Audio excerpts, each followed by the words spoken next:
Weh, siap-siap guys. Kita bakal bongkar habis-habisan salah satu topik paling panas di dunia investasi Indonesia. Ini dia, bocoran deretan IPO raksasa yang siap mengguncang bursa saham di tahun 2026. Dan ini bukan IPO kaleng-kaleng loh, ini para titan industrinya.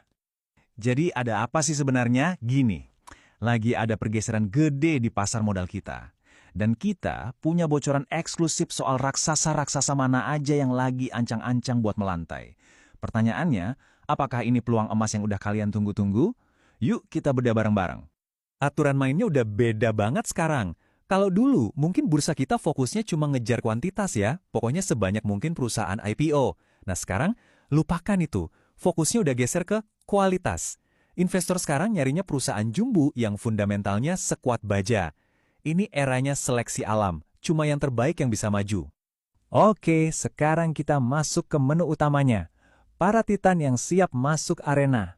Mereka ini bukan perusahaan biasa, makanya sampai disebut IPO mercusuar atau Lighthouse IPOs. Kenapa? Soalnya mereka ini bakal jadi sorotan utama, jadi lampu sorot buat seluruh pasar. Jagoan pertama kita adalah ANM. Perusahaan ini tuh ada di pusat revolusi mobil listrik global. Mereka bukan cuma nambang loh, mereka ini bisa dibilang arsiteknya masa depan rantai pasok baterai. Keren kan? Dan ambisinya, wah nggak main-main, lihat aja angkanya. Mereka targetin bisa ngumpulin dana sampai 400 juta dolar AS. Angka segitu bisa bikin valuasi perusahaannya terbang nembus 2 miliar dolar AS. Gila sih. Terus apa sih yang bikin ANM ini spesial? Kuncinya itu mereka nguasain semuanya dari hulu ke hilir. Dari tambang nikelnya sampai jadi produk komponen baterai, semua di bawah kendali mereka. Plus, mereka juga bangun smelter canggih yang ramah lingkungan buat penuhin standar ESG dari investor global. Ini langkah yang cerdas banget. Selanjutnya, kita punya jagoan BUMN nih, Inalum. Dia ini bagian dari holding tambang super besar, MindID. Dan sekarang, mereka lagi ngumpulin kekuatan sebelum siap-siap buat penawaran umum yang bakal masif banget. Mereka ini nggak datang dengan tangan kosong loh. Coba lihat, tahun lalu aja mereka sukses mecahin rekor produksi tertinggi sepanjang sejarah perusahaan. Ini bukti nyata kalau secara operasional mereka udah siap banget buat terjun ke pasar publik. Nah, senjata rahasia mereka buat jangka panjang itu ada di proyek Smelter Grade Alumina Refinery atau SGAR. Gampangnya, kalau proyek pemurnian ini sukses, Inalum bisa jadi pemain utama dengan biaya produksi paling efisien di tingkat dunia. Dan yang terakhir dari trio raksasa ini dia mesin uangnya Pertamina, yaitu Pertamina Hulu Energi atau PHE. Anak usaha Pertamina yang fokus di hulu migas ini digadang-gadang bakal jadi salah satu IPO sektor energi terbesar di Asia Tenggara. Target dananya, siap-siap kaget, 20 triliun rupiah. Gede banget kan? Nah, dana sebesar ini rencananya bakal dipakai buat eksplorasi yang agresif dan buat ngambil alih blok-blok minyak dan gas baru. Ini penting buat ketahanan energi kita. Eits, tapi tunggu dulu. Ceritanya nggak cuma soal para raksasa ini aja.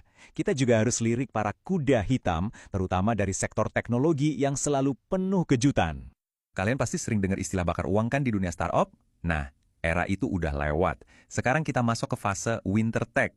Intinya apa? Udah nggak bisa lagi buang-buang duit buat pertumbuhan semu. Sekarang yang paling penting itu profit, harus untung, titik. Nah ini dia nih jagoan-jagoan yang berhasil selamat dari badai winter tech. Mereka sekarang jadi lebih efisien dan fokusnya kejar profit. Ada Traveloka yang mimpin kebangkitan pariwisata.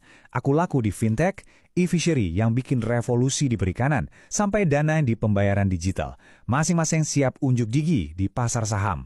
Dan jangan lupakan satu nama ini yang bisa jadi game changer, Blue by BCA. Bayangin, bank digital yang di-backing sama kekuatan finansial grup Jarum. Kalau mereka IPO, ini bisa nyalain api persaingan baru di sektor keuangan. Oke, tahan dulu euforianya, kita juga harus realistis nih. Ada beberapa tantangan global yang ibarat angin dari depan bisa aja ngaruh ke rencana-rencana besar ini.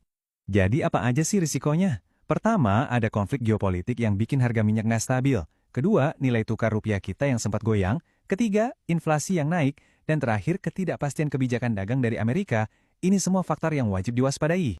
Terus, kesimpulannya apa nih? Apa arti semua ini buat ekonomi Indonesia? Dan yang lebih penting, buat kamu sebagai calon investor? Apa benang merah dari semua ini? Jawabannya satu kata, hilirisasi. Apa itu? Gampangnya gini, Indonesia nggak mau lagi cuma jual bahan mentah kayak nikel atau boksit gitu aja. Kita mau olah sendiri bahan mentah itu di dalam negeri jadi produk yang nilainya jauh lebih tinggi. Kayak nikel jadi komponen baterai. Jadi key takeaway-nya apa? Pertama, pasar modal kita lagi naik kelas, fokusnya ke emiten jumbo yang kuat. Kedua, sektor hilirisasi ini bakal jadi primadona. Ketiga, sektor yang aman-aman aja kayak kesehatan dan konsumer tetap bakal laku. Dan terakhir, kuncinya ada di kekuatan ekonomi dalam negeri kita sendiri buat hadapin gejolak global. Nah, sekarang giliran kalian.